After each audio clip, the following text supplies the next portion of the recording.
Welcome back, folks, to the SF Company Hour, our weekly show here at the SF Comic Book Company YouTube channel.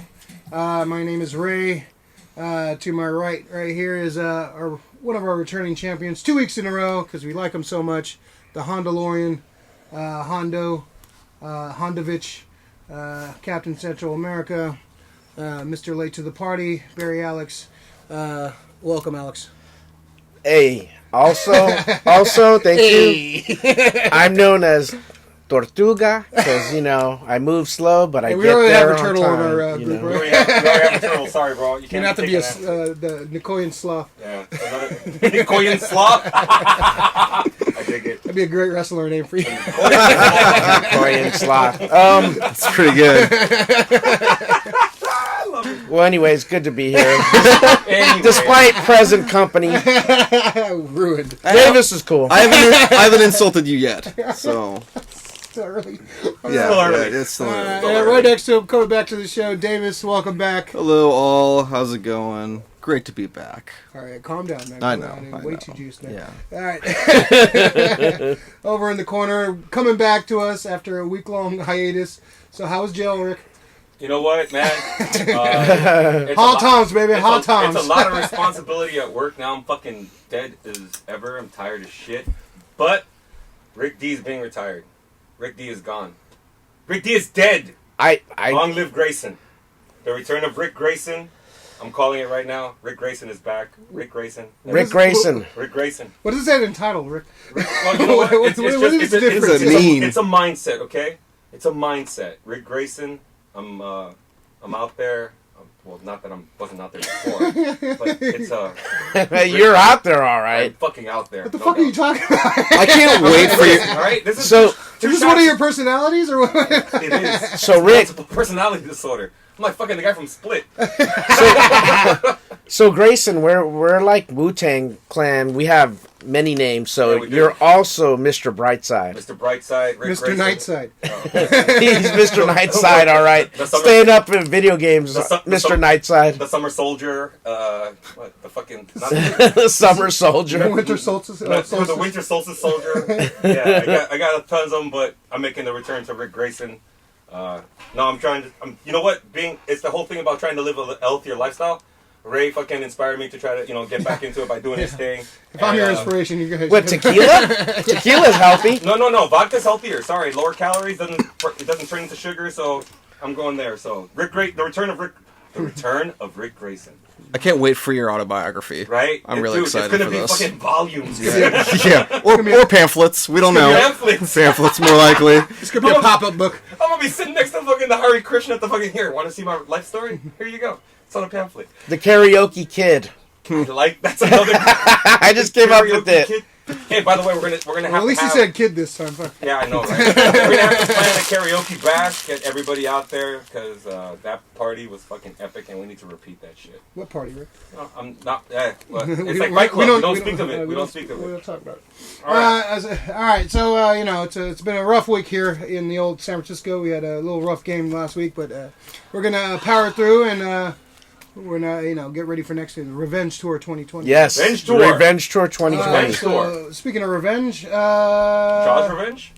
Are we doing Jaws? No. So, we're going to go through some trailers, some trailer talk first. A few trailers came out this week, so I thought this trailer was pretty funny. Enter the Fat Dragon. Danny Yen. I love Danny Yen. That was Donnie Yen? That's Donnie Yen. Oh, wow. Yeah, I had no clue at first. It's great that's Donnie Yen. I had to look at that for a sec. Okay. Yeah, so it looks almost like kind of in the vein of almost like Kung Fu Hustle and kind of like jokey. Shaolin soccer. Yeah. I thought of Stephen Chow completely. Yeah. So it looks like a fun trailer. The action looks really good. He's not really that... He just has a fat face. Doesn't really look like he's really that fat. Like, I don't know. Like, where's Sammo Hung when you need him, I guess. Yeah. But, Davis, you saw this trailer. What'd you think of this? Yeah, I had not even heard of this until you sent it to me the other day. And, I was like, oh, awesome. Stephen Chow's back, because I used to watch Kung Fu Hustle and Shaolin Soccer and all that. And then, it wasn't until after I watched it, and I was like, who the hell was that?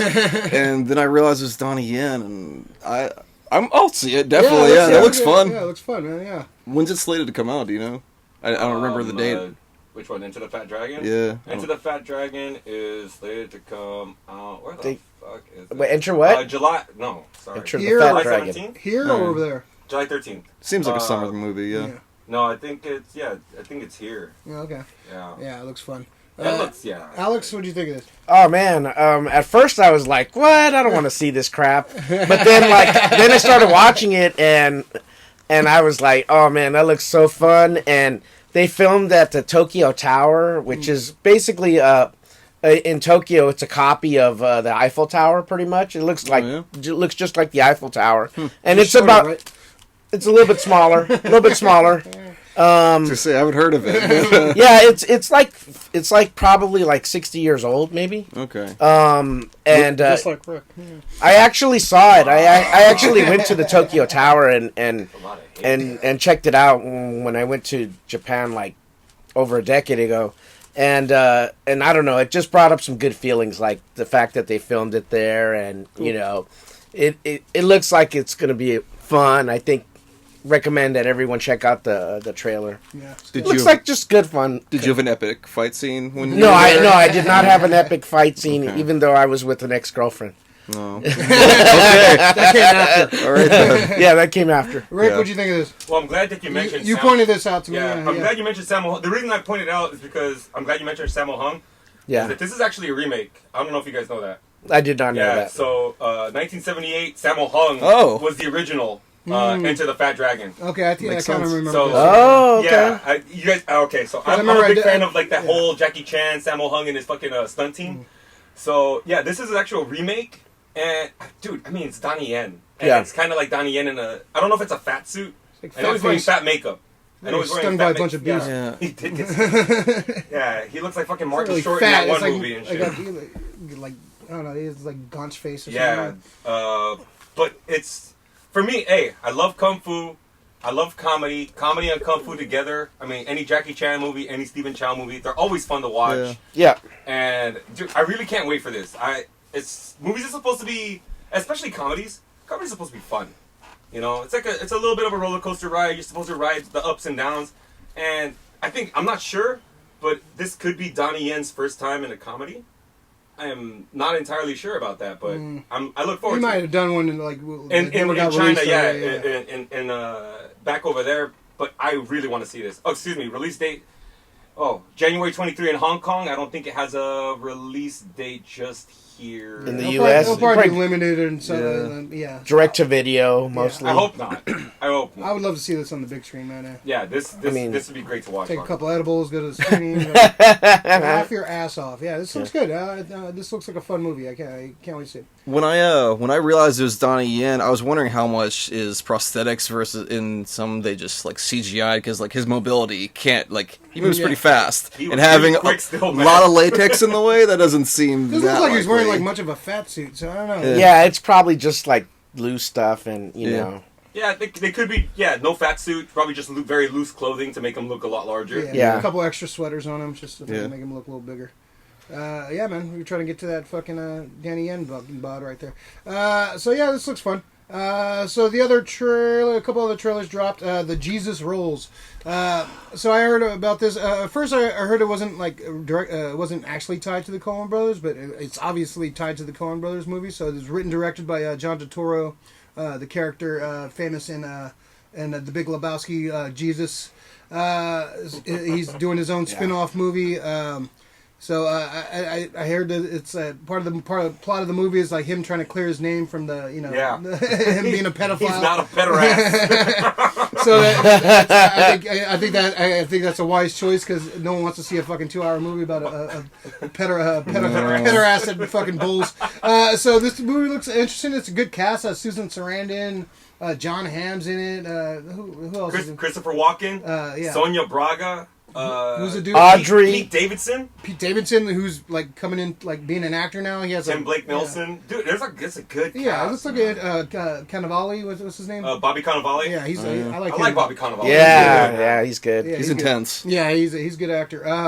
So yeah, what'd you think about this, Alex? You a big fan of Big Lebowski and? Yeah. I mean, I saw Big Lebowski when it first came out, and I thought it was okay when I first saw it, but over time it's grown, and I understand why people always, say it's a cult classic and recite this movie, and I even saw a dude exactly dressed as the dude Talk about an Avengers Endgame? in Seattle. He was dressed as the dude. Seattle 6? Yeah, this movie looks good. I'm looking forward to it. What's her name is in it? Audrey Tautou. Audrey Tautou. Yeah, from the French movies, from like Amelie and all these movies. I'm like so happy to see her because I haven't seen her in a long time, and I always thought she was like super cute, super like spunky, just like this awesome French actress, And so I'm glad I'm looking forward to it. Absolutely. Davis, was the best bowling game you ever bowled? I've gotten up into the 250s. Wow. If Bowling team, SF Cup. Damn. I got my ringer. I'm usually around 200. Oh, I got my ringer. It varies. I haven't been bowling in a while, so we'll see. It depends also between the 1 to 2 beer and then like the 3 to 6 beers. It varies. So you never know. What'd you think of this trailer? I have very mixed emotions because Big Lebowski is a very sacred movie to me. I've spent many a time hanging out with friends watching that movie in college and stuff, and I don't know, that it's probably one of the most quoted movies for me or anyone I know, really. But I don't know, I love the character. I just don't know how I'm like sitting there for an hour and a half, 2 hours. The cast is really good, so I'm gonna see it. I mean, it's gonna be good, I'm sure. But how involved are the Coen brothers? I didn't check the credits at all. At all? Okay. They just gave a blessing. That's what I wondered. I think he wrote it and he like was gonna make it, and I think they came in late to the game. Yeah. He sent them the script and they got a blessing. He got a blessing on it. Okay. It's great. Yeah. The giant Coen stamp. Yeah. Okay. Huh.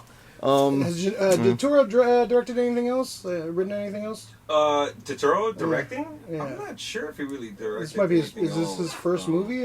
No. So when it comes to directing wise, let me see. It's this. I know he's written. John Turturro. Also director and writer. Great actor, man. Yeah, he's amazing in everything. Short film. He directed Except for Transformers. Hair. What, Seymour thing. Yeah, fuck that guy. He hasn't directed anything? Fading Gigolo. Passione. So basically nothing we've heard of. Nothing. Yeah, I think. But he he's has doing a lot of directed, shorts. though, so- I think he did something on Romance and Cigarettes, but I think this is his like redemption. Like I want to Illuminata. redeem my character from that movie because that's probably his most famous role, really. Like what's a more bigger John Turturro role? Yeah. That might be his most. I mean, as a well-known. singular role, yeah. Now that and it's not just that. I mean, he wasn't even a big thing in the movie. right, He had like but he had it last. he had like Lasted- about yeah. 20 seconds of screen time. Iconic but it impact. fucking lasted. Yeah. I think this is his like trying to. I mean, he's definitely been in big movies. You know, Brother Where Art Thou. Do the Right Thing. You know, Brother Where Art. I loved him in that. Yeah, it was great. a bunch of Coen brother movies. You know, yeah. like It's every Coen brother movie. Barton Fink. Barton Fink. Yeah.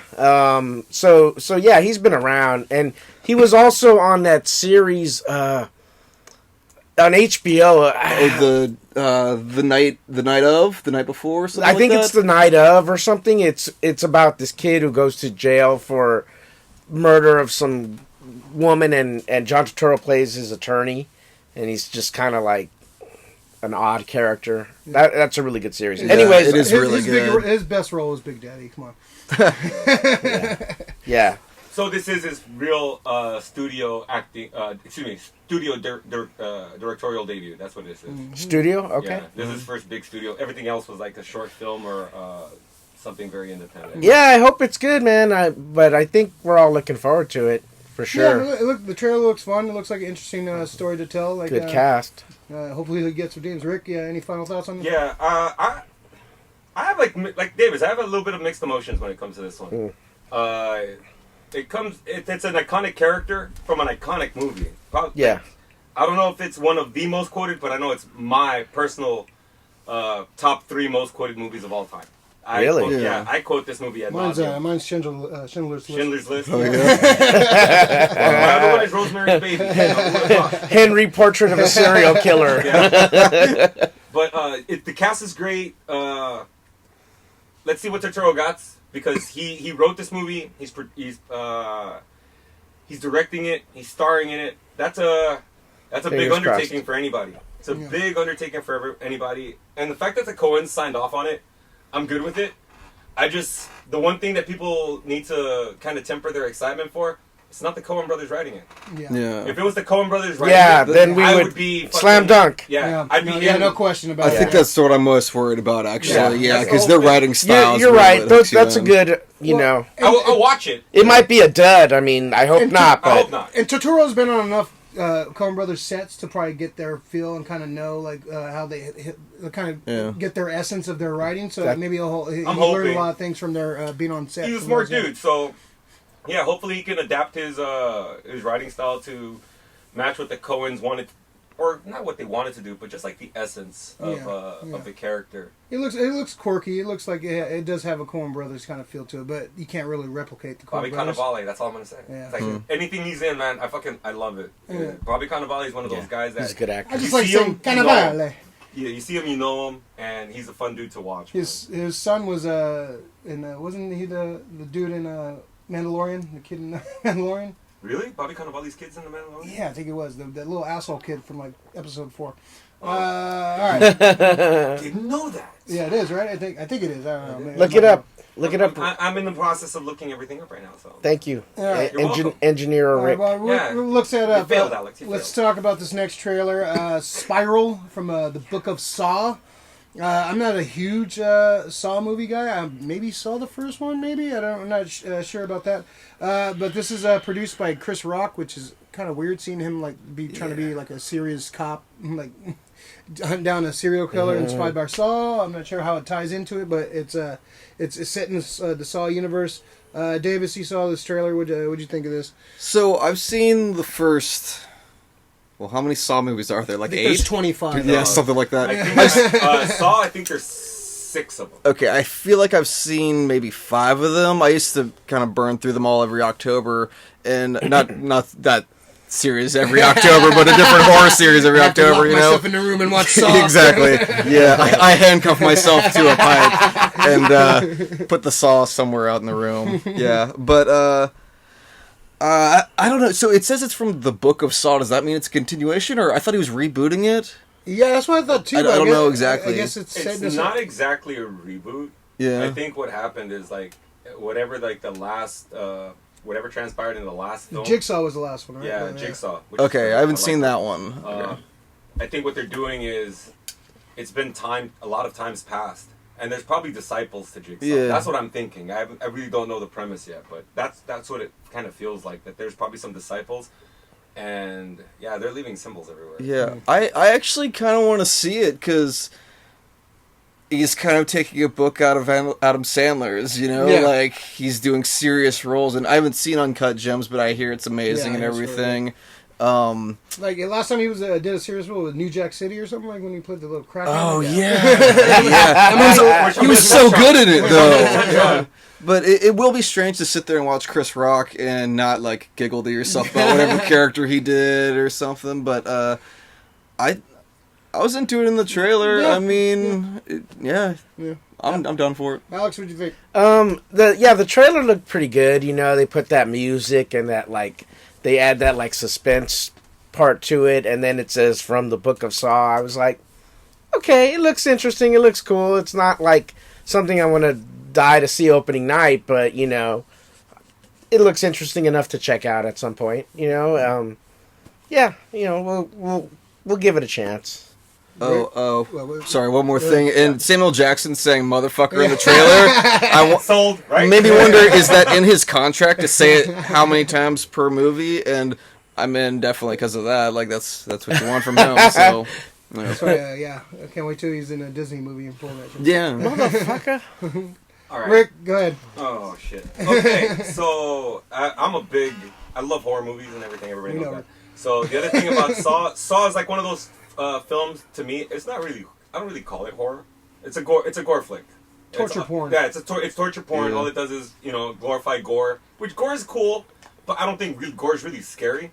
Frank Gore is. Yeah, Frank Gore. Yeah, if you're going against him. But I'm glad that you mentioned Pookie from fucking New Jack City, because that's who I see in this role. Like in certain where he's like just sitting there trying to look all serious. I'm like, it's fucking Pookie. it's Pookie's all cleaned up. Yeah. He got his shit together. He got his shit together, and now he's a fucking a New York police officer or whatever. But that's what it kind of feels like. He wrote this. He didn't direct or produce. But hey, I was surprised by Jordan Peele with Get Out and Us. I haven't seen Us yet. Well, I do, and I heard nothing but good things about it. But It's okay. I'm not gonna. I don't want to have any preconceived notion because Danny McBride, fucking Red from like what was it, Pineapple Express. He fucking did a great job on Halloween. So who's directing this movie? Darren Lynn Bousman. And the Rock, he's producing. He co-wrote it. He wrote it. Okay. Or the story's by him. I'm not sure if he did the Yeah, I think somebody screenplay. else wrote the screenplay. But Yeah, but this guy, Interesting. The guy who did this one, he's directed Saw movies in the past. He directed Saw 2 and Saw 3, and directed Saw 4. And so, James Wan directed the first, right? yeah, James Wan did the first one. So this guy did 2, 3, 4. He's done some other flicks. He's done 11, 11, 11, which is another series of horror flicks. I think another one called The Abattoir. But yeah, the guy. He has a good director who has a background in horror. It's just Chris Rock. I've never really thought of him as having like a horror. But then again, you don't know what comes into the mind of somebody, especially when they're just an actor. You don't know what they like. So I'm looking forward to it. Yeah. It's something new, something different, and it's from the mind of somebody you probably didn't expect. If Chris Rock can knock this out of the park, shit, I fucking look forward to a lot of things from Chris Rock in the future. You never know. I look forward to things from Jordan Peele. I want to see more Jordan Peele. Oh yeah, absolutely. So Chris Rock, I'm hoping he does good with this, cause hey, make mine Pookie. I want Pookie to do good, man. It got me, Scott. So all right, when's that come out? Spiral comes out May 15th. May 15th. May 15th. Yeah, check it out. It looks interesting. I gotta watch the rest of the Saw movies, I guess. Samuel L. Jackson and Max Minghella from Art School Confidential. I can't help but think of a real good Chris Rock movie, Top 5. Top 5 is good. That's Top probably 5 the best, is really good movie. Top 5. Yeah, it's like a romance comedy, you know. Okay. Almost kind of autobiographical, kind of. What is it, like a top five rappers of all time, like him and Rosario Dawson. Yeah, he's like he's a Huh. famous. He plays an actor. He's kind of he's going through like the media, kind of like he's releasing this new movie about the Jamaican uprising or something. Oh yeah. And, like, it's totally getting panned. He's like trying to, Haitian Revolution. Yeah, and he's like fucking getting interviewed by this reporter all day, and it's actually a really good movie. It's probably his best like movie. So good. Yeah. You showed me that, and I went and bought it after. Yeah, like that's how good it was. Yeah, it's a good flick. All right, cool. That's so. Hey, Chris Rock, he's probably gonna surprise us. We'll see. So this news got me very excited. Kind of my heart grew a little bit more because I love this actor. This actor is awesome. I want to see him do some stuff. Rick Moranis is I don't know if he's in talks or he's rumored or they're talking to him about the new Honey I Shrunk the Kids sequel, I guess it is. If they're talking to Rick Moranis, supposedly was it Josh Gad is going to play the kid. Nick Zielinski. Yeah, so they're talking to maybe possibly bringing Rick Moranis back for this. I love Rick Moranis. He's one of the best comedic actors of all time. He's missed, man. He's missed, He's and missed. he went away for a few years. His wife tragically died, and so he kind of left Hollywood and kind of raised his kids. He has a couple kids, and he kind of like just focused on being a father. And he has a jazz band he's in that he was did that to like kind of fuel his creative juices. But it looks like he's kind of ready to return to acting into the mainstay world. Wish this was a few months earlier because we have a Ghostbusters movie coming out this year, so maybe it's too late for him to be in that. But if he comes back for this, I'm pretty excited. Davis, what do you think of Rick Moranis possibly coming back?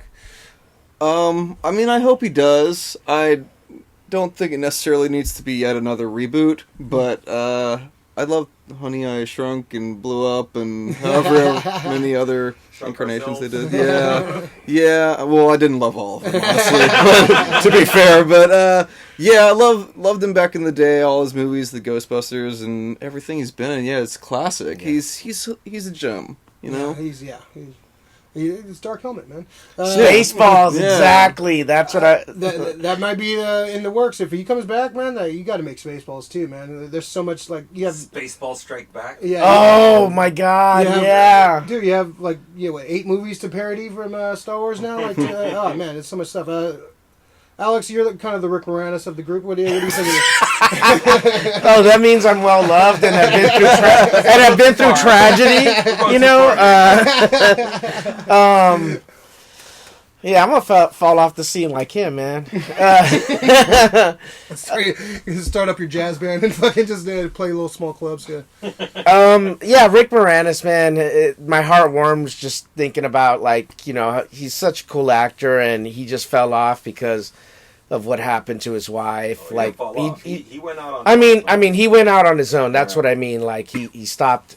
So if he comes back and he does he doesn't have to be in every movie coming forward, but as long as he pops in and lets us know, hey, we still want to see you, Rick Moranis. If you're watching, we still like you, we still love you, and whatever you want to do, whatever you want to do, we support it, and we are happy to see you back in movies. If it happens. Yeah, he's been gone for a while, so his kids must be of age, 18 and 19. No, yeah. I think his kids are already. So that's probably why he's even considering this. Yeah, they're adults. Yeah, so Rick, what was the last movie Rick Moranis was in? It's been a while. He did a voiceover in something. That's all I was looking at. Oh, yeah. Yeah. In animation. I can't remember what 2006 or something like that. Yeah. Some Jimmy Neutron movie or some shit like that. Yeah, there finally it's popped up. His last thing, actor, wow, interesting. He actually voiced something on the Goldbergs. He was Dark Helmet. He did a voiceover. Oh yeah, I kind of remember that. He did a voiceover. So Brother Bear. Yeah. Brother Bear. So it looks like he's been slowly kind of trying to dipping it. Yeah. Other than let me see. I think Big Bully was his actual last on-screen. Okay, wow. Where he was with I him love and Tom that Arnold. movie. Yeah, Big Bully's great. It was great, yeah. That was how many years ago? 1996, man. Wow. So wow. Time is flying. Yeah. Yeah, damn. It's 23 years, man, so... Yeah, he's a great comedic actor, just really underrated. Any movie he popped up in, he was just hilarious. Yeah. He did so many cameos in the 80s. What was it? Bruce's Millions? He popped up in. He just all these little fun cameos. Yeah, Morty. Just a great actor. So Rick, what do you think of this? What do you want to see him do? If you want to see him do his own stuff, or you want to see him revisit some of these characters? I mean, everybody wants him to probably reprise Dark Helmet and stuff like that. Do his thing from probably Ghostbusters would have probably been one of the things that I probably would have wanted him to do. But if Rick Moranis is coming back, I look forward to anything brand new from him.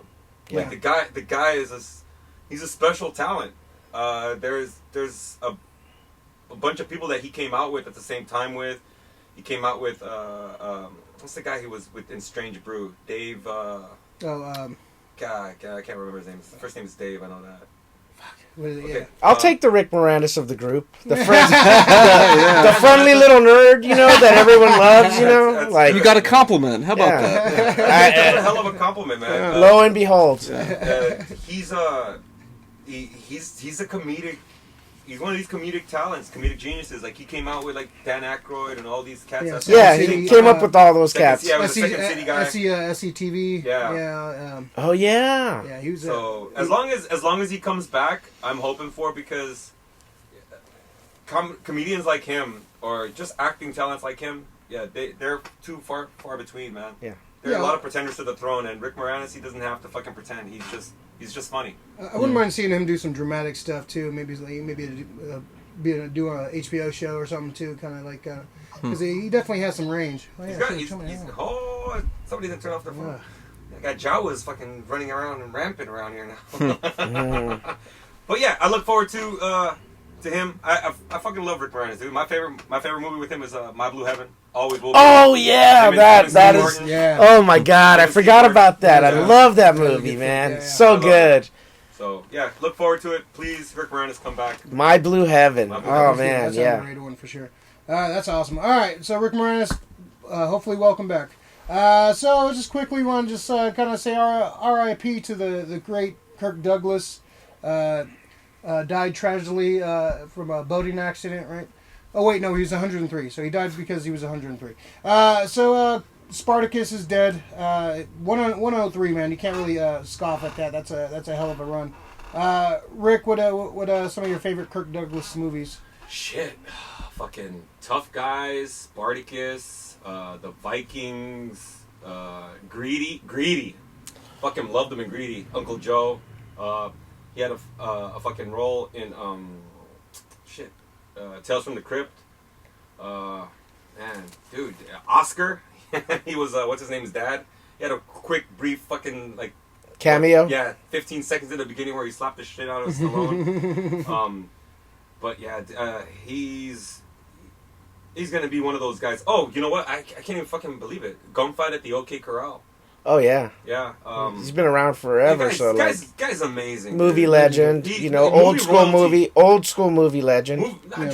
Not old school, just movie royalty. Period. Alex, what's some of your favorite Kirk Douglas? God, I'm losing the name for the moment. It's a World War I movie by Stanley Kubrick. Path to Glory. Paths of Glory, so good, man. I'm not gonna miss that twice. Yeah. Paths of Glory is really good. I remember that one. I gotta watch that. Spartacus is awesome. He did a sci-fi one too, in the 70s. I'm sorry, I can't remember the names, but yeah. Right at the Edge of the World, no. No. Oh, or maybe 80s or early 80s or 70s. It was he did a sci-fi movie. Yeah, he was still doing until the late 80s, 90s. Like, what was the last movie he did? 2008. 2008. And I'm sure there's a bunch of movies I'm not thinking of that. 2008, he did a TV movie, Empire State Building Murders. And then I think 2004, Illusion. Oh, and then, of course, he was in 2003, It Runs in the Family with his son. Yeah, I remember that. Yeah. I remember that, yeah. Yeah, wow. Yeah. Davis, any movies pop up for you, Kirk Douglas? What do you think? I think the only one, sadly, I've seen is Spartacus, but I saw it at a very young age, and I do remember loving it. It was the first, aside from Star Wars, older movie that I'd seen that, I don't know, there's something about his character and everything, it really grabbed you, and it is amazing. They made that Spartacus series recently, and it was not great. But, I was like, really? We need to kind of tarnish his reputation like that? But, oh. Somebody pointed out, there was no flat tops in the fucking in ancient times. Crew cuts. Fucking crew cuts in ancient times. Times. Nice fades. I forgot, 20,000 Leagues. Oh, yeah. 20,000 Leagues? That was a good one. Okay. Yeah. All right, that was a good one. Forgot that one.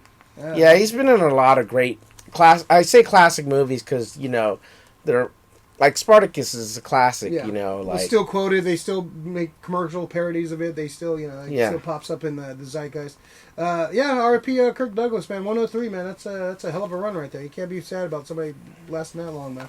R.I.P. Goodbye, Kirk Douglas. Captain Kirk gone, but not forgotten. So next subject right here, Sam Raimi is supposedly in talks to take over for Scott Derrickson for Doctor Strange 2, the Multiverse of Madness. So this is interesting. We were talking about this a few weeks ago, like possible directors. I did not really think about Sam Raimi popping up, but this kind of intrigues me. If they bring in, as long as they stay away from Spider-Man 3 and we get Evil Dead, Army of Darkness, Sam Raimi, this might be interesting. Alex, what do you think of this news? Are you excited about Sam Raimi possibly directing? Yes, that could be a home run. That could be a home run, I think, because apparently the Doctor Strange 2 is supposed to introduce the kind of horror and mystical, like magic, in the Marvel Universe, in the MCU, and Sam Raimi with the his Evil Dead background and sci-fi and things like that, like horror. I think it'll be a good fit. So it might be a home run. Let's keep our fingers crossed.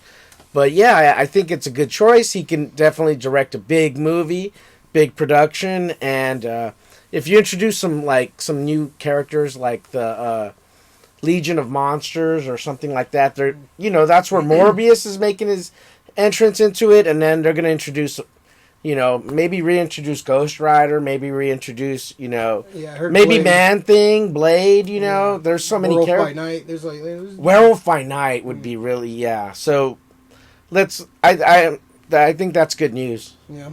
Davis, what do you think of this news? The only aspect I'm worried of it is that I love a lot of his movies, but then there's a certain level of camp that I'm like, that his movies all have that signature feel to them, and you're watching a Raimi movie. Yeah, and I don't know how that's gonna flow into, because they've had so many different directors, but they all feel like they're part of the same MCU, and I don't know if it's gonna feel drastically different. You can't help but think about Spider-Man 3, and so there's that. But and also, I don't know. I don't know. Yeah, Sam Raimi could definitely switch up his style too. Because Yeah. Simple Plan was one of his movies where he kind of toned down his style. It was more straightforward kind of filmmaking. Oh, that's a good movie. So it's I think if you get a blend of his that Simple Plan and Army of Darkness, find something in the middle of that, I think you can make something really cool. Because Doctor Strange is a weird fucking character. Yeah. If you read any of the Steve Ditko stuff from the '60s, it's weird shit, man. So I think his camera work and his visuals will definitely kind of complement some of that. But then again, you don't want to go full Raimi and Never go full Raimi. Never go full Raimi. Rick, what do you think of this? Well, to touch on Davis's point, exactly, that's my kind of worry when it comes to Sam Raimi movies. It's the fact that, it's Sam Raimi. It's so... Yeah. You're watching a Sam Raimi movie. But, Simple Plan, great departure from, him doing his typical Sam Raimi stuff. And another one that people kind of forget about is The Quick and the Dead. Oh, yeah. Quick and the Dead's actually a really good Western movie. It is. It uses a lot of his camera techniques that he does. Perfectly shot for, a Western, some of his camera techniques. Yeah. And I really look forward to him touching on this, because as soon as I heard Sam Raimi was attached to Doctor Strange 2, or that he might do it, the first scene that popped into my head was that epic fucking scene in Spider-Man 2 when Doc Ock comes alive in the operating room. Oh yeah. And to me, that's probably, in a comic book movie, that's probably one of the most frightening scenes. It actually feels like a horror movie. For about 15 seconds. It gets pretty wild. When Doc Ock is fighting Spider-Man on the building, that looked like it was pulled out of a comic book. Yeah. Yeah. Yeah. Well, see, that's cool. the main thing too. He's a fan of comic books. And Spider-Man 3, I understand everybody's Silver Age comic books, yeah, really. I understand everybody's thing with Spider-Man 3.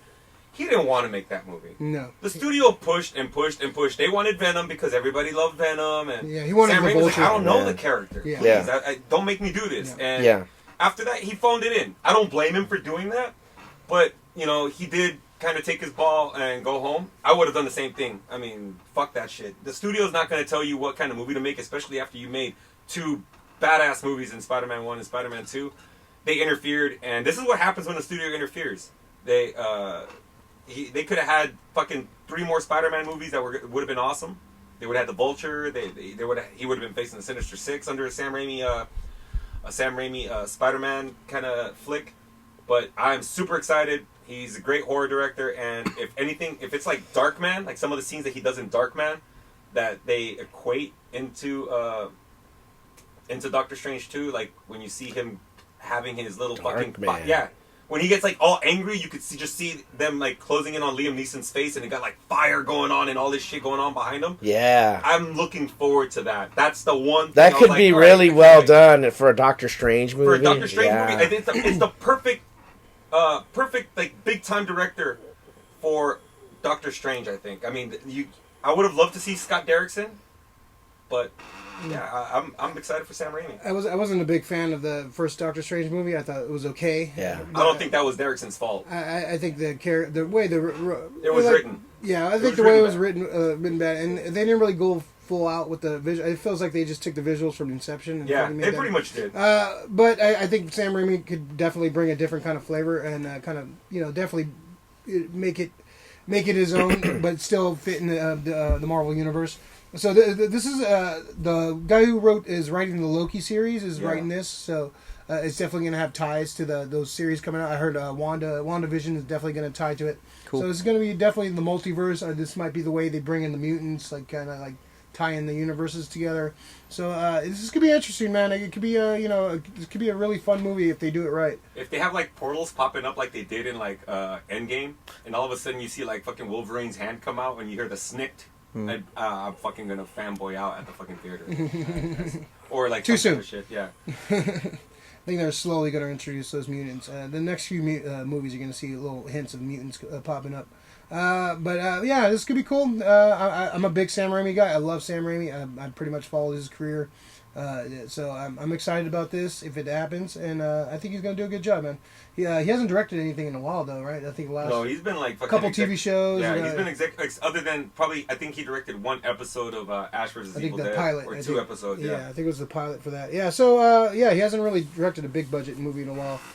So I'm excited. We'll see what happens. Still in talks. It hasn't really been any more. Just the rumor of the talks. Nothing really else come out from it. So we'll see. That's the rumor. Well, probably it's supposed to be coming out in next 2 years. Rumor. So they got to get on it quick. So we'll see what happens. All right. So let's talk about Locke Key. Did you guys get a chance to watch it? I watched the first episode and a half. I think, Davis, you watched the first two episodes. Did you guys get a chance to watch this?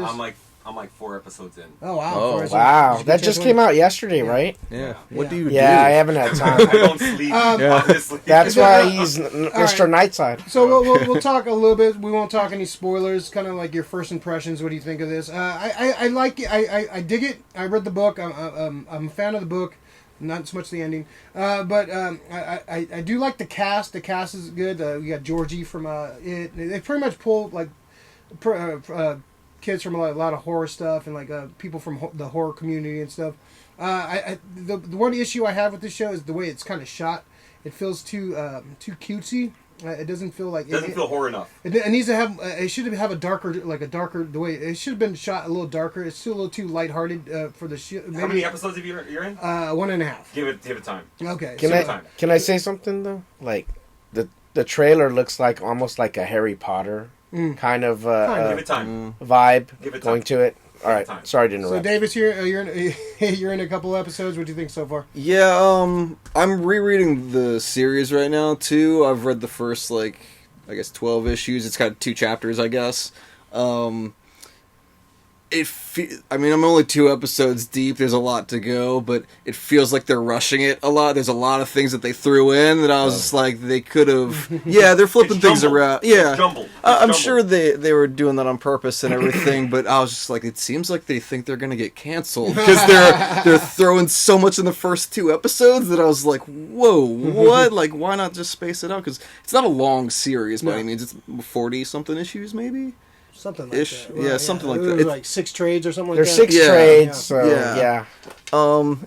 I don't know. I do enjoy it, though. It is fun, because I've wanted to see that for a long time. It apparently was made for Hulu, and then Hulu was like, no. Yeah. And then Netflix bought it. It was going to be on Fox. I think they actually shot a pilot for Fox. Yeah, they've done a few different ones, yeah. So this has been in the works for a while. Yeah. Yeah. Rick, what'd you think? So far so good for me. I love the cast. What's the little kid's name again? He's Georgie. Jackson Robert Scott, and people don't probably recognize him, but the kid who plays Tyler, Connor Jessup, he was in the show Falling Skies. I'm a big Falling Skies guy. I fucking love the show. He was probably one of the better characters. You got fucking Aaron Ashmore, not Sean Ashmore, but his twin, his brother. He's in it. Cast looks good. I hear what you're saying about the Harry Potter thing. That's what the trailer looked like. It looked like Harry Potter, kind of like what they're trying introduction. To do is they're trying to capitalize on the whole Stranger Things. That they have already on Netflix. Yeah. I'm like 4 episodes in. I'm real. Put it like this: even if I started watching the 5th episode and realized I was watching it super at 2:30 in the morning, I fell asleep. Woke up the next day, I had to start it again. I wanted to make sure that I don't miss anything in the episode. But it's the visuals are great. The story's a little bit jumbled compared to the book. Don't try to go, panel for panel with the book. It's not going to work that way. But it's I hear what Davis is saying. They are trying to fit. It feels like they're trying to fit everything into one story. Pretty much, I'm reading what I'm seeing right now in like episode 4, 5. It's probably what should have happened in episode 1 because it's like a lot of flashbacks and shit like that. But one thing I noticed was, I think it's maybe one of the writers or producers is one of the guys that does like Preacher, the show and everything, which it made sense to me then because I felt like the first season of Preacher, he kind of threw out the first volume of Preacher, and then the last episode of that season should have been the first episode. Yeah. Like I don't know, the way he did it, he likes to rush through a lot of stuff. It's like what they're trying to do, these producers, it's like, well, we can't just take the source material and just make that. We need to take the whole material and then like just chop it up and to make it a more cohesive. Like bullshit. No, they made a great story. Just stick to that. Fucking just throw it on screen. Yeah, just add some stuff to it. I thought. Yeah. How many episodes is the first season? 10. 10. And have they said has a second season got greenlit yet or? Second season. Let me check it out. Yes, second season has been approved and it's already being written. Okay. Nice. Cool. So yeah, I hope they don't drag this out and like they kind of like. Yeah, 4 seasons should be good. It's finite, yeah. They don't need anything more. Just 4 seasons would be great. This speaks on how good the comic book is because if FX wanted it, Hulu wanted it, and then but idea was put out there that hey, let's pitch it. It's been pitched a lot, and every comic book is being pitched right now. Yeah, like that's true. Any comic That's book you true. think of is being pitched right now. This is like the new source material. For but people. the fact that Locke and Key made it to the big screen, or to to any screen, is like, I don't know. I think it's saying that the book is good, which we all know it is. Yeah, but the problem's written by Joe Hill, Stephen King's son, of course. Yeah. It's who's the artist on that? I always forget the artist. Gabriel Rodriguez. Not yeah. Gabrielle. No, not Gabriel. I said Gabriel Rodriguez. Davis, you're saying something? The problem is in the production, I think. I mean, if it's passed on by all, they clearly made it and they're like, this doesn't look very good. The story's good. They're just... Yeah, couldn't get it right. They don't know what they're doing, so it's people that have never read it and just heard this summary of the plot points, and we're like, all right, let's throw it on the wall. It's an intriguing story, and it's I think they're on the right path, and it looks fun. I'm excited to watch the rest of it. As soon as I have a day off, I'm watching the rest of these. I'm just gonna binge it all. Yep. So it looks good. I'm excited for more of this. So cool. So speaking of horror comics and the horror genre in comics, I kind of want to put the question out there. Like some of your favorite horror comics, like some of the comics that stick out to you horror wise. Alex, what do you think? What's some of your favorite horror comics? So I actually brought some nice. to show. So This is part of your pull list, right? this isn't these aren't my favorites. I'll just kind of throw these two out there. These are newer ones that horror. Moonshine. Yeah, I talked about That's that. awesome. Yeah, and you spoke about this before. Is that a werewolf one? Yeah, like you got me into it. Yeah, I did. Yeah. Okay. Very good. Yeah, it's a werewolf. It takes place in Prohibition era, and you told me about this. and yeah. So basically, this gangster, he gets sent out to the country to make an investment with some illegal bootleggers. Sorry, They had weird laws back then. He's bootlegging, folks. He's a bootlegger. making illegal alcohol because it was illegal, and and then there ends up being a werewolf, like ripping the town apart, and that's what the story is. And this is by Brian Azzarello and the artist Eduardo Risso. It's really freaking good. I like the concept of the book. I don't know if I'm kind of disappointed. I thought the Moonshiners would be werewolves. That's what I thought. I didn't know it was like a werewolf. I still need to read more of it. Yeah, I gotta read the second volume. We'll see how it develops. How many volumes are there? There's like 3 right now. I think there's like 3. All trade paperbacks right now? Yeah. Yeah. Right. Yeah, I've only read the first 2. If you get a chance. Yeah, for sure. And then Ice Cream Man is it's kind of like Twilight Zone. Type of horror. It revolves around this ice cream man who, pretty much the stories revolve around the ice cream man, and the ice cream man is like the crypt keeper. Is his name Billy Kincaid? No, it's not Billy Kincaid. That was a Spawn reference. Shout out to Bo. Spawnway. So yeah, so this is pretty good. It's been getting on everyone's list. This was 2018 book that it came out. So yeah, Ice Cream Man. That face is creepy as hell right now. Yeah, it is pretty creepy. Let me borrow that too, man. Yeah. I'm not So buying ice cream from that guy. so that's Moonshine. And then of course, real quick, I'll end it with the godfather of horror comics, Saga of the Swamp Thing, by the great Alan No, Moore. hold on. You do that again in your bow voice, man. Saga of the Swamp Thing. I said Saga of the Swamp Thing. By who? By the great Alan Moore. Alan Moore. So basically, oh man, the character of Swamp Thing, he is like an elemental. He's like a force of nature, kind of like he's got almost godlike powers, and it's really good. The story, so It's hard to just explain the story. yeah, no time to explain the story, but basically, what Alan Moore had to do was they had to suspend the comic book code for several issues because it wasn't approved by the comic book code. So the censors were, they couldn't print these books because the censors wouldn't allow it. So what they did was they printed them without having the comics code. There used to be an old comics code that would regulate the material that's in comic books. And so for several issues, the editor, Karen Berger, she gave Alan Moore kind of like free reign to do what he wanted, and he was so grateful. And so Karen Berger was this editor, famous editor for DC Comics, and this kind of like started off the Vertigo chain of comic books. So Vertigo was a chain of comic books of independent writers, and they kind of some of it was creator owned, and it was basically like serious kind of adult comic books in the DC line of comic books. So this was the Godfather. This started it off. It's really dark. It's really interesting.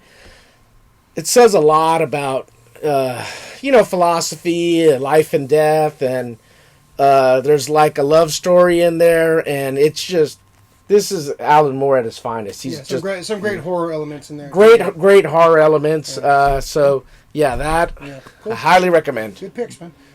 Davis, yeah, I brought a couple. See, these are good guests. They actually bring shit. Show and tell. Well, I was looking at my shelf and I was like, what do I have that's horror? Because most of it's kind of superhero, which there's a lot more horror stuff than you realize. When I'm reading stuff, I don't think about it being a horror comic, Yeah. But I grabbed off Afterlife with Archie. Yes, so good. It's a pretty fun book. Yeah, it's very twisted. Yeah. Explain the story. What's the story about? Basically, zombies come to Riverdale. I mean, they're all running away from there, and I haven't read it in like a year or so. I don't remember. This kind of inspired the Riverdale kind of show too. Kind of a darker take on Archie. Like kind of, it's the guy who wrote it is actually one of the producers of the show. Yeah.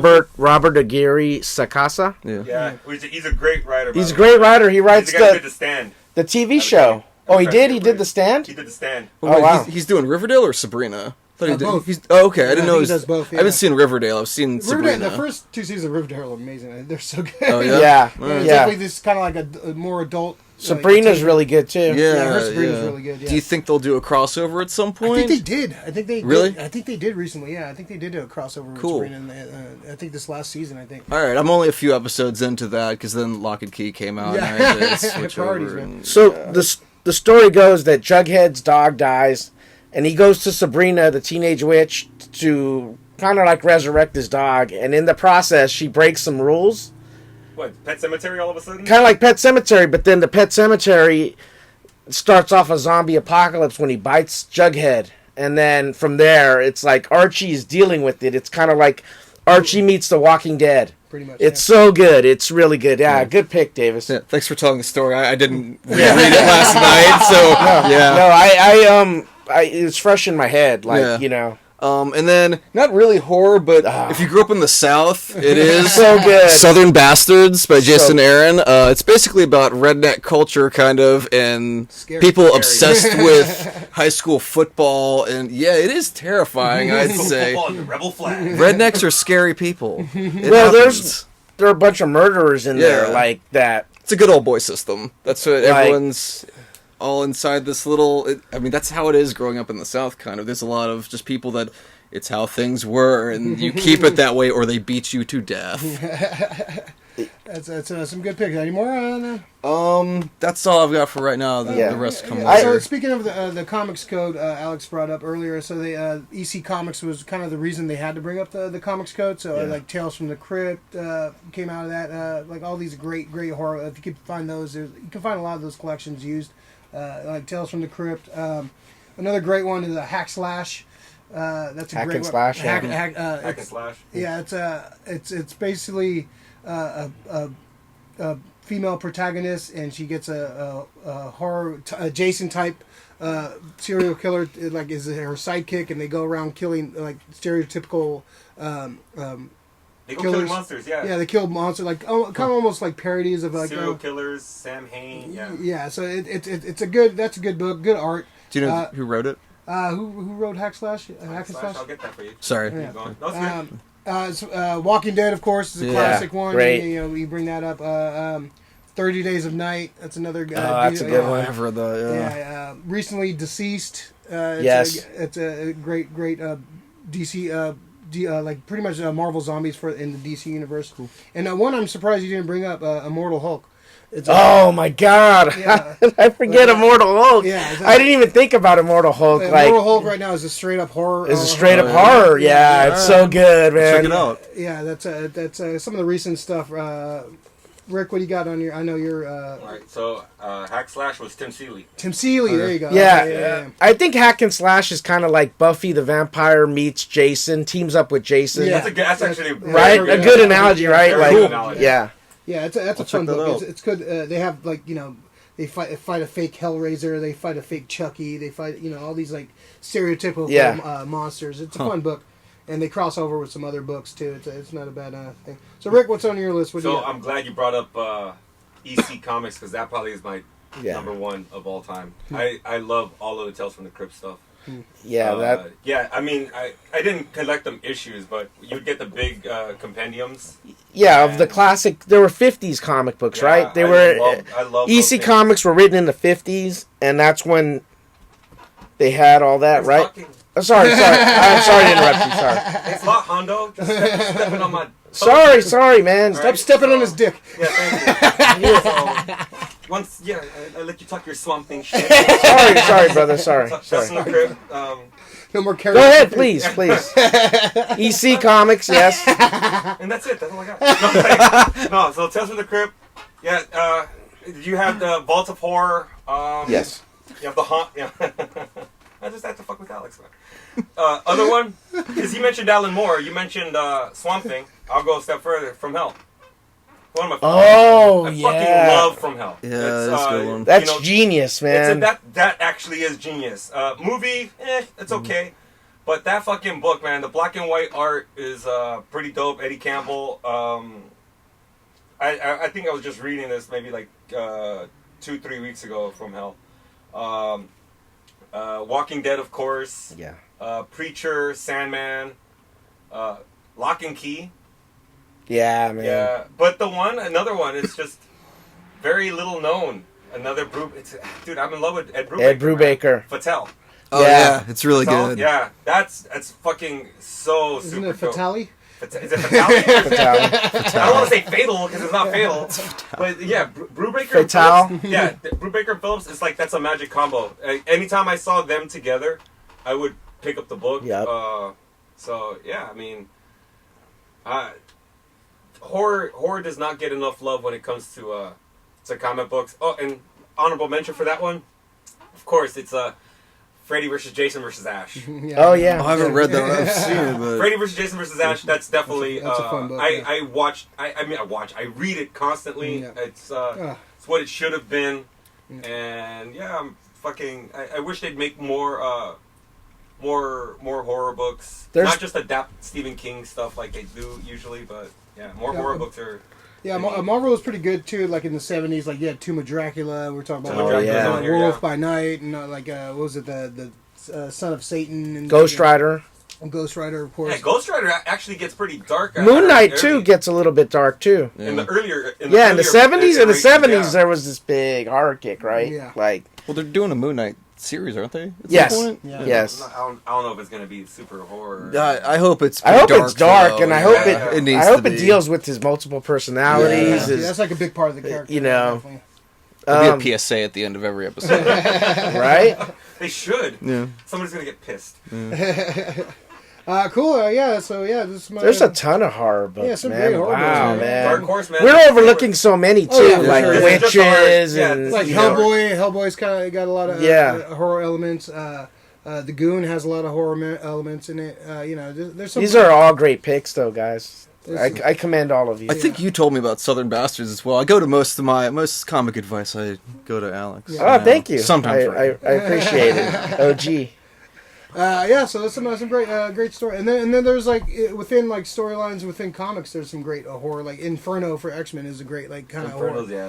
Great. And they there's you can find like great horror stories within like series runs of stories.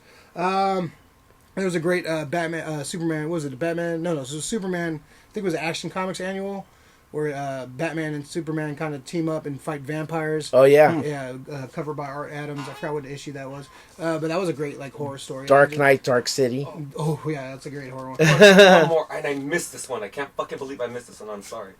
30 Days of Night. I said that. Oh, for me. For my book. Oh, okay. So Okay. Rick and Ray, 30 Days of Night. 30 Days of Night. Yes. That's one I really missed. I can't believe I missed that one. Dirty Days of Dancing. Yeah. Do you want Alex to talk about it for a while now? So 30 Days of Night is what Rick does every day. Is how Rick lives his life. He stays up late and he's Nightwing. Lightwing. All right, cool. That's awesome, man. Some good picks, man. Yeah, go out and read some horror comics. Comics. Cool. So cool. Next, we're going on to our pool list, our favorite segment of the week. Kind of what you picked up this week, good or bad, movies, TV shows, comics, toys, whatever floats your boat, whatever you picked up that stands out to you, good or bad, some shitty movie you watched, and, some whatever. So Davis, we'll start with you. So, not from this week, but when I went back home to the South, to all the Southern bastards, I went to Athens, Georgia. I went to Bizarro Wuck Street Comics, which if you ever happen to be in the small town of Athens, Georgia, I highly recommend it. It's the first comic book store I ever went to. My dad took me in there, and he's very much a conservative Southern man, and was like, "What the hell is this?" And I was amazed, and it changed my life. And, What is it called again? Bizarro Wuck Street. And then there's Wuck Street Records downstairs. It's also the oldest record store in Georgia, I believe, 30-something years. Wow. Yeah. And there's another Wuck Street Records in Atlanta. But, so I was perusing around there, and I always like to support them, and I'll buy random stuff there. And they always have all sorts of crazy little things. I think I said they had a whole Godzilla display there. And, That's awesome. yeah, sent Ray some pictures. But found this. Oh, man. Do you know this, Philly? Droulet, yes. Philippe Droulet. He's Yeah, French, I Droulet, I'm believe. sorry. But, Droulet. so... Roulette, the best a man can get. I was just talking to one of the guys there, and he just kind of threw this out to me and everything, and the art is absolutely crazy. Basically, Yes. the guy, his wife passed away of cancer, and he poured everything into this, and it's just all sorts of crazy drawings, and there's not a whole lot of dialogue or anything on it, honestly, but it's about a crazy biker gang that's addicted to drugs, and there's a giant battle. It's kind of Warriors-esque, I suppose, and he's got several books. This is the first one that I've read, and it's pretty fascinating, I thought. Can I show the show the viewers like some of the close up of the art? Show the billions. Wow, look at that, man. Philip Droulet. Yeah. Yeah, he I think who brought him up was cartoonist Kayfabe. They had spoken about him. Of course, they always that YouTube channel, they always talk about Pulse of the Nation. pretty much all these awesome artists and stuff. What, he's like a 70s, 80s artist, I believe? Yeah. That is so cool, man. So I got that, and then I left the the dust cover at home because those get destroyed easily. But it's a big collection of Lovecraft stories. Nice. Wow. That's dope. I somehow his stuff has been interpreted. Is that like a graphic novel? Yeah. Sorry. So it's all they made it. It's Culbert. He's done a handful of Lovecraft things in different collections, but this is just his stuff. I've never read any of Lovecraft's actual stories because there's so many interpretations of them. Twilight Zones are based off of them, and he's influenced everything. And Don't look up his cat. That's all you got. Yeah, I did. I did do that while I was watching the show the other day, and I was like, "Oh, fascinating!" I just bought a book on that guy. You bought this in Georgia, right? Right. Yeah, exactly. Well, not that he's really around to get any money from. All his stuff's in. It's not under copyright anymore, right? Yeah, it might be free. Yeah, he's been gone for a public while. domain. Yeah. Most of his shit. So, yeah.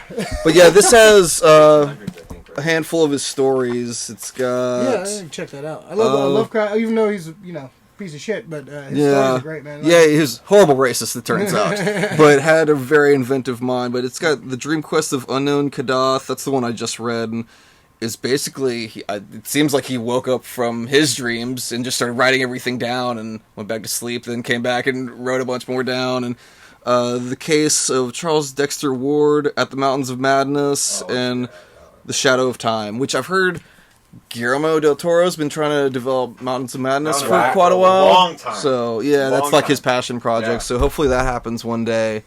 But wow, yeah. Oh man, he has the pull for that. Great picks. Awesome picks, yeah. Thank you. Alex, we're going to skip you this week. Go ahead. Go ahead, Alex. Hit us up. What Madonna concert did you go to this? He went to Gaga. What are we doing? Oh, we're doing our pull list. Pull list. Yeah, pull list. So I picked up Whip it out. Captain America: The End by the great Eric Larson. It's a one-shot written and illustrated by Eric Larson. He did not draw this cover. This is a variant cover. I'm not sure. I really liked it.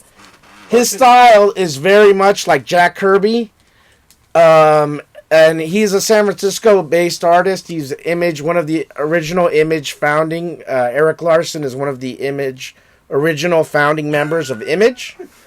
Say Image one more time. Sorry. He's an Image founder. He's been kind of coming back to Marvel, and he's been doing some stuff. Well, in either case, this Captain America story is great, man. It's kind of like the last Captain America story.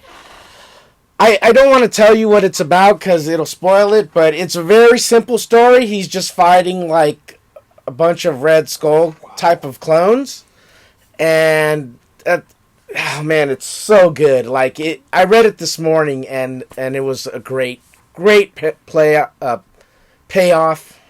Sorry, I can't even speak today. Take your time. It's okay, bye. So good. It's Eric Larson. I know he's one of your favorite. He's a very Jack Kirby inspired artist. He did a great run on Spider-Man after McFarlane left. Then he went off and made his own book, Savage Dragon, which is amazing. Let me show the audience that. Oh, wow. That's Will I spoil it? No, don't show that. Don't show that. Yeah, so Eric Larson's a great artist. You run into him every once in a while. I see him by my job and like randomly walking around. I've gotten some commissions from him. He's just a great underrated artist. He's recently come back. He did a short Spider-Man story recently also. So he's kind of coming back into the Marvel family fold. He still does Savage Dragon. Oh yeah, I think it's the second longest running book behind Spawn. Yeah. But he's a great artist, fun artist, super generally nice guy. Yeah. Just really down to earth, very humble. This is so very, cool right here. Very. Look at that cap base. Yeah. Oh my God, that's so good. Yeah. Who's doing the color? It's not his regular colorist because that looks different. The coloring is by Dono Sanchez Almara. It's definitely giving a different vibe. Dono Sanchez Almara. The color kind of reminds me of almost like Kick-Ass. Yeah, kind of. A little bit, yeah. Well, the cover is somebody else. It's not Eric Larson, of course. I like the cover too. Yeah. Who did the variant cover? I gotta pick this up. Yeah, I didn't see it. I didn't see it this week. So it doesn't say who did the variant cover, but it's yeah. There's an Eric Larson cover. I might get that one too. Yeah, wasn't there a controversy about this book too? Like, there's somebody got miscredited or something like on the. Did they? Yeah, I don't know. There was some big controversy that came out. With Oh, you want to look at it? Yeah. Yeah, I think I forgot what it was, but somebody didn't get credited or there was some and it was kind of like bummed. Eric Larson was kind of bummed because that was getting more attention than the book, like the actual book. So, but I heard it's getting good reviews. And you gotta get it, Ray. For sure. Yeah, I want to get it. Yeah, all right, we'll go to the comic shop today afterward. So yeah, that's awesome, man. Anything else on your pull list? That's just my pull list now. No. Let's see. I guess I'll go next. Picked up a couple things. Doctor Doom #5. The series is chugging along. It's been really good. This is the good. penultimate issue to this first storyline. It's Doom. We're in the end game now. Doom it's really good. I can't wait for the next. This is kind of a slow paced one. You could tell like the next issue is going to be it's just going to hit the fan. So Doctor Doom has been a great series so far. I picked up where is that? I had it somewhere. Here it goes. Fantastic Four, X-Men and Fantastic Four. This book is awesome. The art's really good. Terry Dotson does the art. This is pretty much the storyline. If you've been reading X-Men recently, they started their own community, their own island, their own country of Krakoa. And they've been like recruiting mutants and trying to get mutants into their fold. And famously, one of the biggest one of the most powerful mutants in the world is Franklin Richards, the son of Sue and Reed Richards of the Fantastic Four. And so it's kind of dealing with them. They kind of go into the path. If you read the original X-Men versus Fantastic Four series from the '80s, it kind of ties into that too. So it's very good. Chip Zdarsky's writing it. Terry Dotson's doing the art. And, of course, Rachel Dotson is the inker. The art's really good. I'm a big fan of the Dotsons. They're cool. It's them pretty much recruiting Franklin, and Franklin's going through his like teenage angst kind of years too. And so it's a really good story. If you've been reading the X-Men, this is a great tie into that. Some great callbacks to a lot of stuff, and the last page. I won't spoil it for anybody, but I'll spoil it for you. Okay. So if you read the X-Men Fantastic Four from the '80s, it has a lot of ties into that. So it's a great book. I can't wait to read the rest of this. I think it's a 4-issue limited series. Great variant cover. Kitty Pryde and Franklin Richards and one of my favorite characters of all time, Locke Key. So I love Locke Key. He's one of my favorites. Did you get a tattoo? Yeah, it's on the book. It's on your back, just a massive dragon. It's on my shoulder, one little Locke Key, there you go. little dragon watching over me. The guy with the dragon tattoo. There you go. I picked up this book just for the cover because I'm a big fan of this guy. I love Arthur Adams, so I just picked up this Justice League variant cover. Oh, that's an Art Adams. Arthur Adams. So get that signed tomorrow. Oh man, I'm gonna have to get this myself. Yeah, get it signed. All right, will do. It's your collection, Hondo. It's your collection. Just started reading this. I picked up the second trade this week. Now I started the first trade. Old Man Quill. This takes place in the Old Man Logan universe. Huh. It's pretty much dealing with Quill kind of coming back to Earth and kind of dealing with. This takes place after Old Man Logan, the original series. So kind of the Guardians coming back to Earth and like dealing with like Doom is taking over the Midwest, and they're going and they're trying to find this MacGuffin.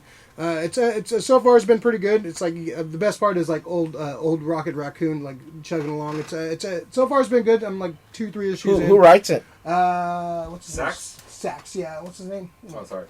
Yes. Is Groot like a massive redwood now? You can't even fit in the ship exactly, anymore. Yeah. So there's some tragedy in this book, so I won't spoil any of it. But Ethan Sachs. Sachs. Yeah, okay. so it's pretty good so far. I'm digging it. It's a box of toothpicks. Yeah, it's a 12-issue series. The second trade just came out, so I picked that up. Also, last on my pull list this week is Dr. Sleep. Wow. The Steelbook 4K. What's great about this, it comes with the director's cut of Dr. Sleep. So if you haven't seen Dr. Sleep, the director's cut is pretty damn good. We watched it the other day.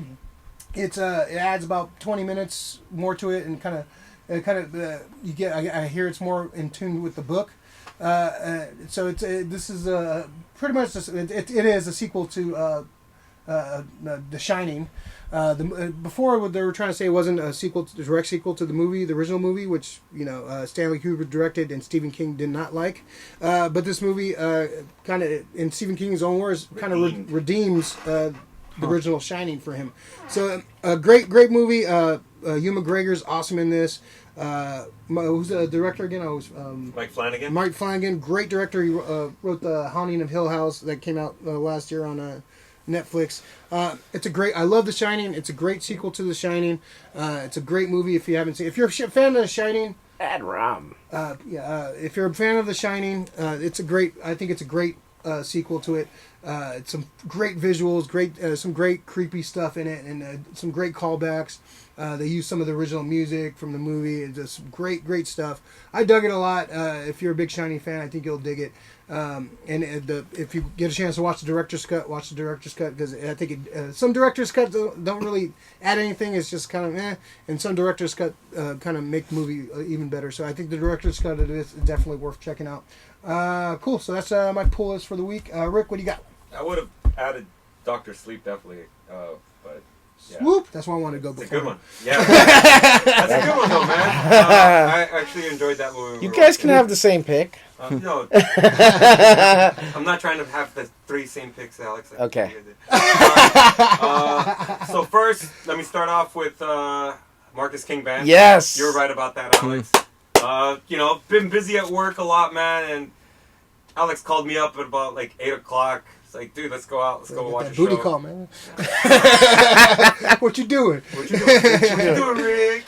No, so he texted you with a sup. Well, I saw the YouTube video. Yeah. And the dude's playing the sax, and another guy's playing the horns, and I'm like, that's all Rick, you know, like. He loves sax. Yeah, he's a 23-year-old man, guitar virtuoso. That kid, man. His voice is a young Stevie Ray Vaughan. That's what I call him. He's a baby Stevie Ray. Once his balls drop, I think he's going to be a great singer. He's going to be a baby. He's a baby Stevie Ray. His voice is still maturing. It's still really light, and it's going to just deepen, I think, a little bit more. But man, that guy can fucking play, dude. Yeah. That guy can play, and not just that. One thing I love about guitarists, I think Stevie Ray was like the one guy that you can see in his face when he's playing. There's like pure joy. Yeah. It's like he's just feeling his music. He's feeling his tunes. And yeah, Marcus King Band. A lot of good tracks. I was listening to him like all day at work, and then I was listening to a few select songs after hearing those songs. So yeah, Marcus King Band. After The Witcher 3, the game. I finally started playing it after finishing the show. Witcher's great show, by the way, and they're already starting on another one. And they're going to have an animated movie on Netflix. But The Witcher 3 just started it. Controls are a little clunky. It's an older game.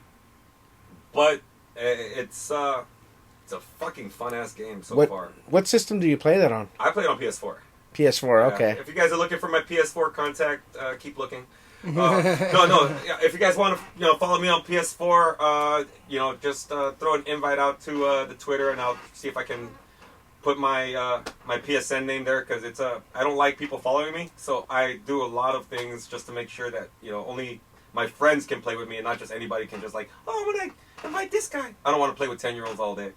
So 10-year-olds, dude. 10-year-olds, dude. 10-year-olds with full circle. Full circle. But yeah, it's an awesome game. Awesome game so Witcher far. 3. The Witcher 3, yeah. Yes. Witcher 3 Wild Hunt. From what I've heard, it's pretty massive.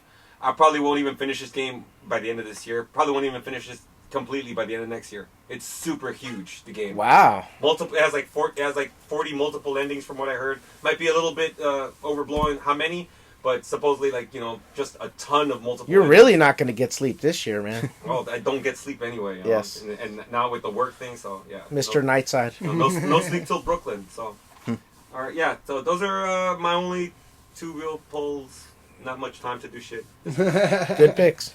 Yeah. Cool, awesome. All right, cool. Some good shit this week. So our hidden gem segment. So kind of hidden gems is pretty much something that's personal to you. Like in kindergarten, told you bring in a toy to show and tell. This is our show and tell. So Alex, we'll start with you on this one. Okay. What's your hidden gem? How many? Like 20 hidden gems. Go. No. It's one hidden gem. What? Two videos. So if not, one of them is one hidden gem, but it's 2 videos. Typical. Two movies, right? Yeah. Same genre. So I brought The Town. Awesome. Because I was watching that last night on HBO, and it just refreshed. I realized, like, as many times as I've seen The Town, directed by Ben Affleck, it's very enjoyable bank robbery type of movie, you know, like He doesn't get enough love for that. It's a good movie, you know, Seen and it a bunch of times. yeah, it's really good, and you know, so I thought about this movie, and so it's not necessarily a hidden gem, but you know, I feel like it was worth speaking about, you know, mentioning, and then of course, Director's cut or the regular cut? this is the extended cut. Okay. Yeah. Extended cut, and then of course the godfather of bank robbery movies is Heat, a 1995 movie with Al Pacino and Robert De Niro. This may be my favorite movie of all time, or like maybe my second favorite movie of all time. Frozen, right? Frozen, number one. Yeah, Frozen number one. Dunstan checks in is like number 3. And you know, Rookie of the year.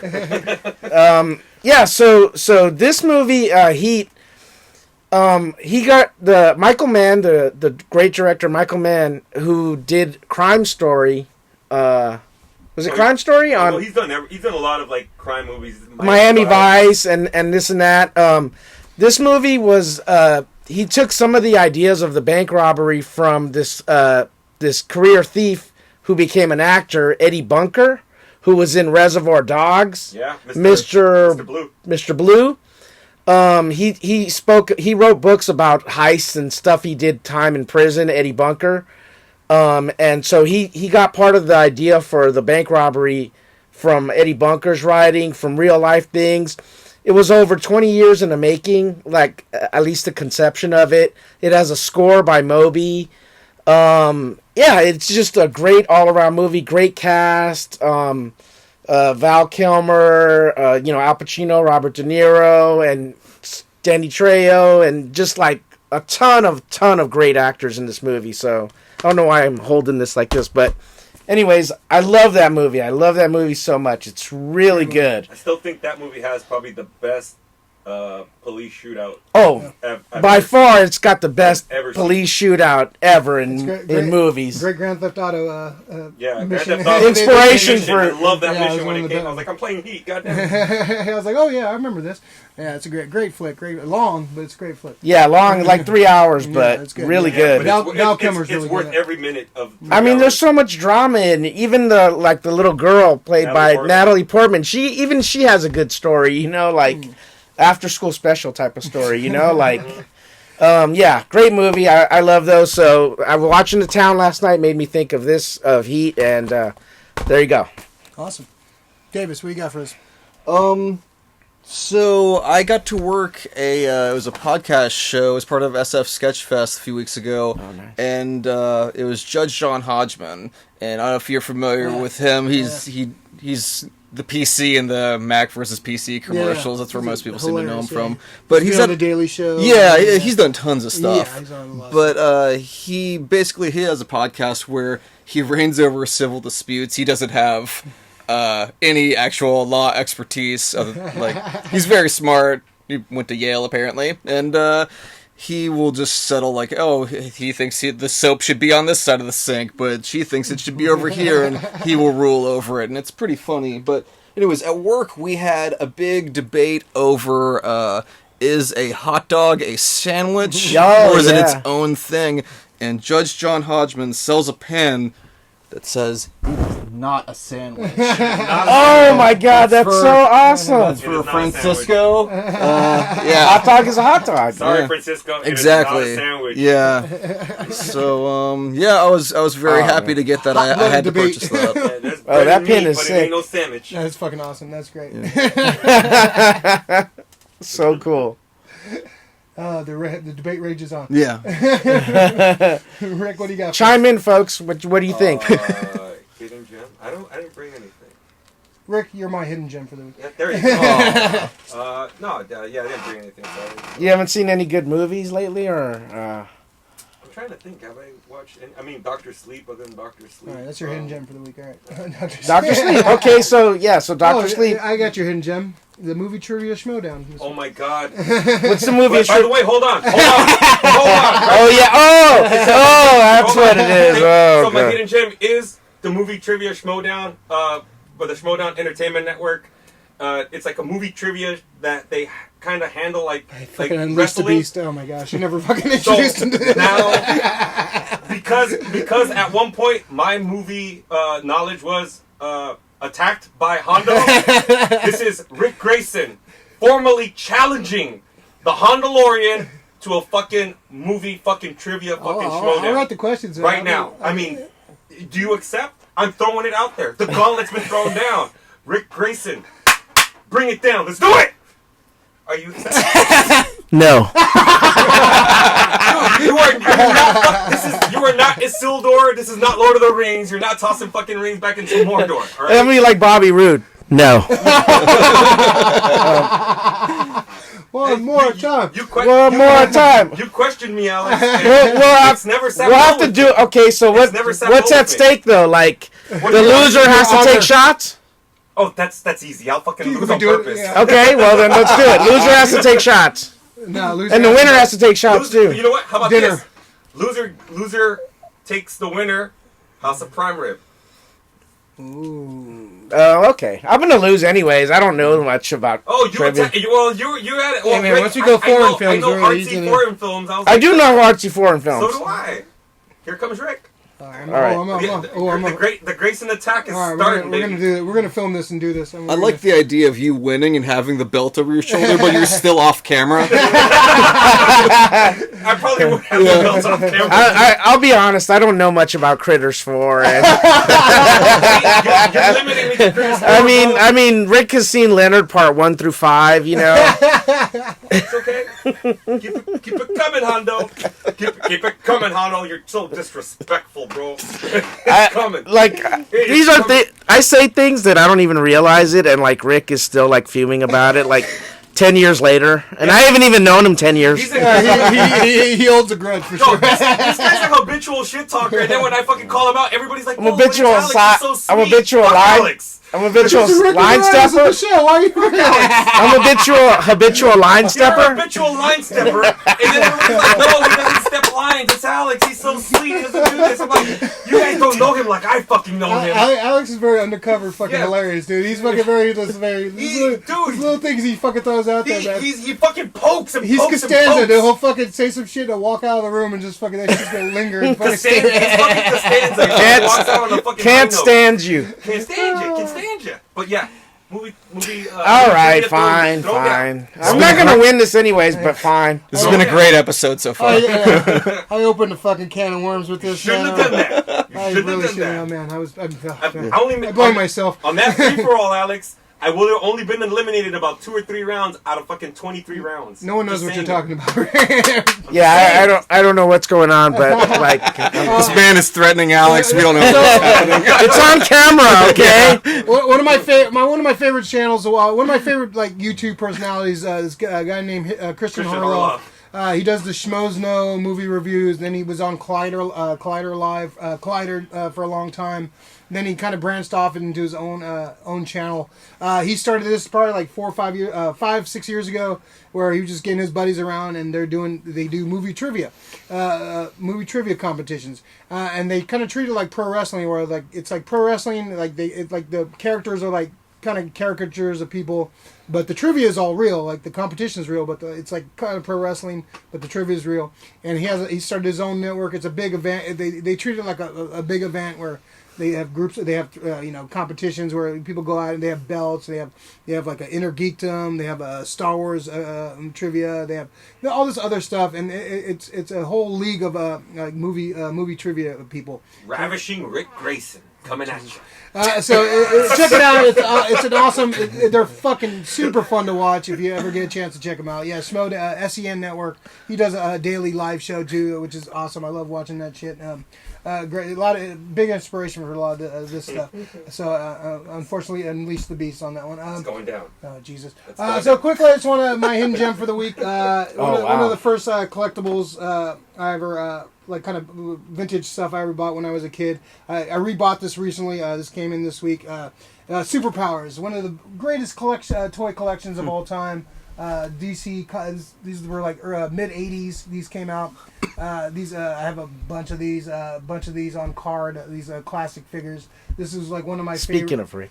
Speaking of Grayson, this is Robin, one of my favorite action figures. I'm a big Robin mark, so this is one of my favorite figures. I rebought this recently on card, so got actually a pretty good deal on it. So these my hidden gem for the week, Superpowers collection. Great figures, great design, designed by the great Luis Garcia Lopez. He designed Jose Luis Lopez. He designed the box art for this. These are great figures. I love these figures.